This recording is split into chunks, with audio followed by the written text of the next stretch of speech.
Outboard's number one problem is most likely going to be fuel. I'm talking about bad gas, sludge in the gas, old fuel, and dirty fuel.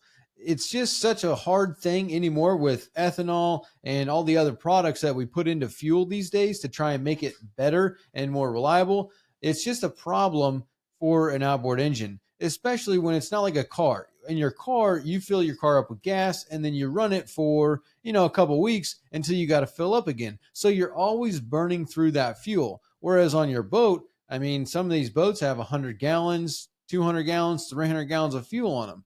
And for a lot of people, you don't get to use your boat like that every single day where you're just going through a ton of fuel. So if you can get through a tank of gas in 2 to 3, 4 months, that's a different story. So now your fuel is sitting. And with the way outboards have gone with the electronic fuel injection and all the other temperamental things that go into the fuel system, like the fuel pumps and the injectors and everything else, it's a lot more common to have problems with the fuel system, especially if you have gas that sits for a long period of time. And then if you get a batch of bad gas, like you get some water in it or something like that, then that's going to mess up the entire fuel system. It can lock up your fuel pumps. It can mess up the pressure regulators. It can clog your injectors. And so when it comes to seeing problems with an outboard, a lot of times it's with the fuel system. And it's not really anybody's fault. I mean, yeah, if you get a batch of bad gas from a fuel station like a marina or something like that, that's a different story. But by and large, on older boats, like if you've got a leaking fuel cylinder or you've got a like the fill tank. So where you put the gas in, there's O-rings and stuff on there. If one of those O-rings fails and it rains a lot, then you can get water into your fuel tank. And if that water goes straight into your engine, now you got a problem because water will rust stuff. It'll lock things up. The fuel pump is meant to move fuel. And if you just running fuel, it's not going to mess up the pump. But if that pump runs water and then sits for a week or two, then all the gears and everything inside of that pump is going to rust and it's going to fall apart. All that rust now is going to go into your injectors, which is going to clog the injectors, causing you all kinds of problems, which is why it's very rare to see a boat that does not have a water separator on it. I mean, if you don't have a water separator on your boat, that's a problem. Unless you're running like a dinghy or something where you've got a portable tank where you're talking about having, a 5 gallon tank or something like that, you're not going to have an issue with not having a water separator because your tank is so small that when you fill it up and then you can see what's going in the tank and all that kind of stuff. So those are the only boats that you should see that don't have a water separator on them. Everything else though, anything from, anything where you don't have a portable tank in it should have a water separator in it.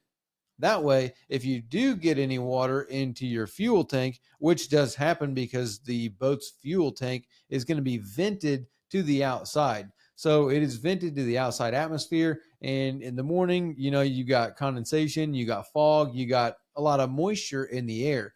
And so over time, that moisture can build up inside of the fuel tank, especially if you're running ethanol fuel, which in a lot of locations these days, there's no other option but ethanol fuel, which causes a problem because if you get water in the gas, then you suck it up. If you don't have that water separator, it goes into your VST or your carburetors or whatever, and then that goes through to your injectors, goes into the engine. Now you're burning off that water.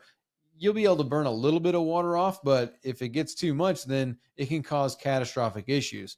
Outside of just the fuel system being the fuel pump and the pressure regulator, the injectors, all that stuff, which is going to be costly in and of itself if you have that issue.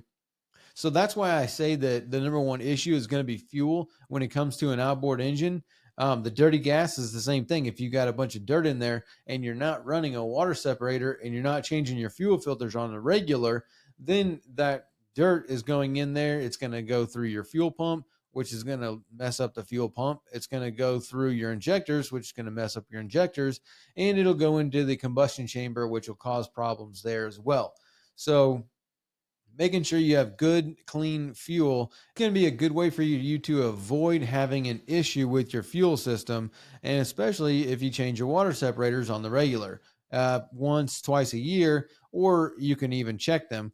But if you do check them, don't dump them out and then dump the fuel back into the separator, because all you did is you took the separator that's been separating all this dirt from your engine, you poured it all out into a container, and now you're going to dump it back into the filter and run it straight into the engine. So if you do dump them out, try and have a gas can or something with clean fuel that you can fill the separator up with clean fuel before you stick it back on, or you'll have the issue of airlocking your fuel system, meaning that you just took this water separator that's, say, this big, and you put that into, you put that onto the bracket. Now you've got that much air from your fuel tank to your engine, which could be hard on your fuel tank. So it's always a good idea to pre-fill your water separators. Now, if you enjoyed this clip, you can watch the full episode over here, or you can watch another one over here.